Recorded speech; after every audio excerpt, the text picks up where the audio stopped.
or if you're having a Leo baby. If you're having a Scorpio little baby, then I noticed with my Scorpio, I went into a little corner and I was very, very quiet. I hardly made any sounds with that birth. You see?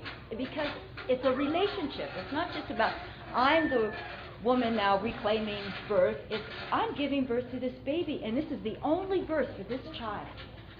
And I'm going to listen to what this baby wants. And some of my babies wanted me to be whooping and roaring away, and other babies are very, very quiet. I wanted to give a Scorpio answer to that too, and that is I think the connection between sexuality and vocalization too is that if we feel good about our sexuality and during lovemaking we can vocalize and feel free to, you know, let the voice come out, the sounds, whatever they are, then we'll feel freer too during birth. Which again is the need for privacy. Like when we conceive the baby, I mean, it's a possibility that conception's dangerous, don't you know? You heard, I'm sure, that some men die during conception. They do. They have cardiac arrest. And because, I mean, it's a small proportion, but some men, they die. So don't you think it's prudent we pass a law that all conceptions take place at orgasm centers where they can be monitored just in case?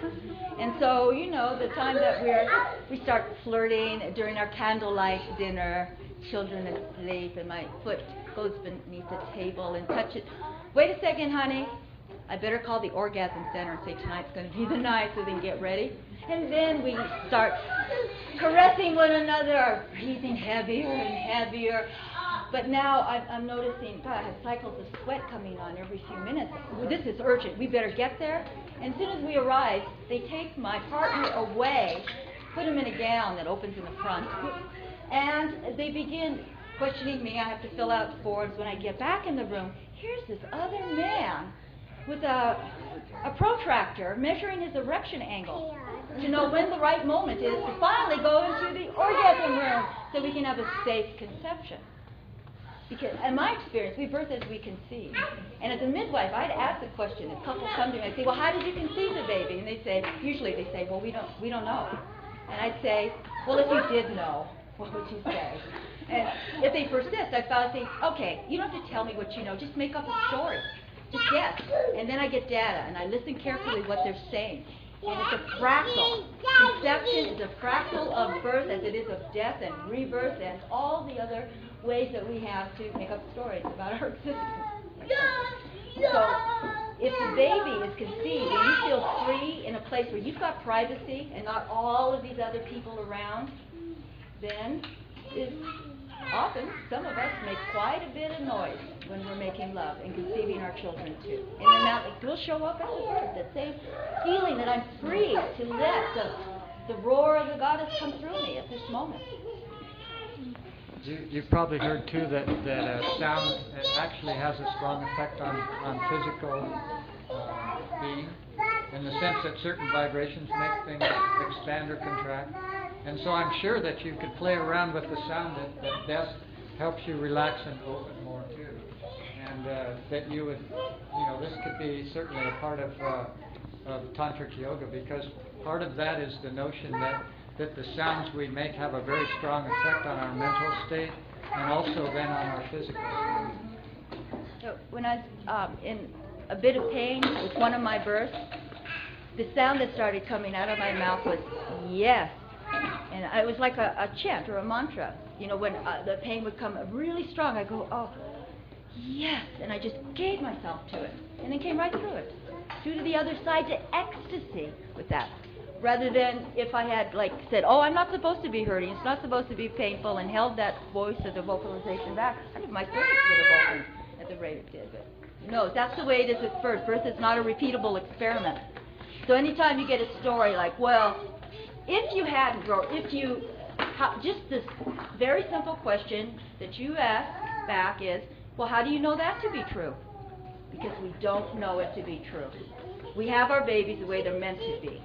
I just know because they're here, and we're here at this moment. But watch the judgments that come, and that's, to your question again, I'll address, is what I've seen in other very noble and inspiring movement is the judgments that start flying within the community themselves. And I've been practicing ever since I turned 50 a while back, that in my life I notice I project a lot, my own desires. I see what I want to see rather than what is. And I do that, and I judge other people accordingly too. So when I start judging somebody else, like thinking, okay, well, see, with my husband, I have babies, and Laura has babies herself. And then I listen to Laura speak, and I go, right on, Laura, you're beautiful, you're powerful, your message is so authentic, and I'm grateful for that. I don't think she should have babies with her husband, and I don't imagine you think I should have babies. Oh, no, I don't take one side or the other. And you've been consistent in this. I had a first one, he was there. If I had another one, if he's there, that's great. If he's not, Exactly. But I've seen other movements, midwifery in particular, get fractured by the judgment of somebody. The very famous midwife said, if you don't carry oxygen to a birth, you ain't worth a grain of salt. You know, like prescribing, a good midwife carries oxygen to the birth. You know, I carry oxygen to the birth in my lungs. But she wasn't talking about that.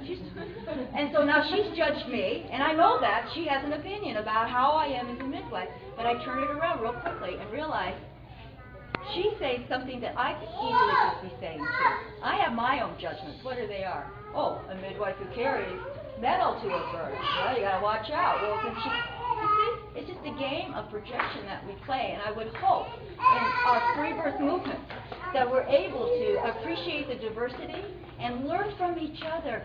And as much as I come across like I really know what I'm talking about at times, when I do, I've crowded out all the room for the mystery if I think I already know. And that's what's most exciting to me, is we're inventing this.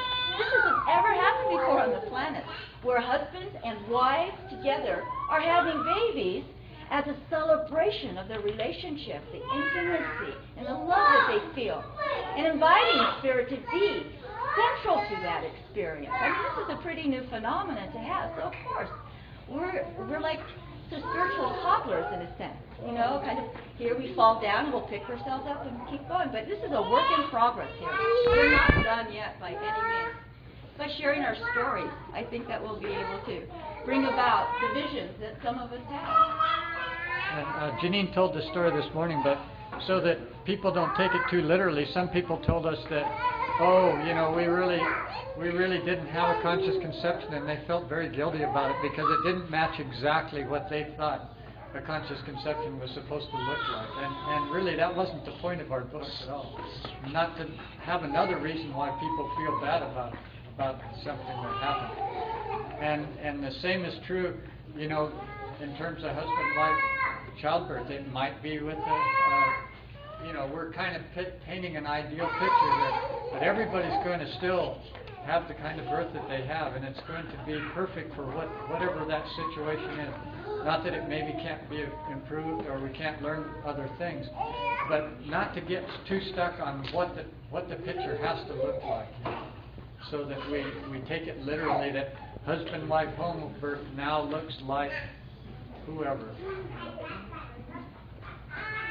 So now, in closing, I'm going to invite all of you, please, would you go check out the books Laura has brought, Jenny has brought, and perhaps others. Our son Quinn, who is homeschooled, has been sitting at the table all night and reports he hasn't sold one thing. I'm going to hear about this. Oh, he sold one thing. Okay, I'll have just a little when I get back, because he works commission. This is real important. This is his job. So if you go back and buy something...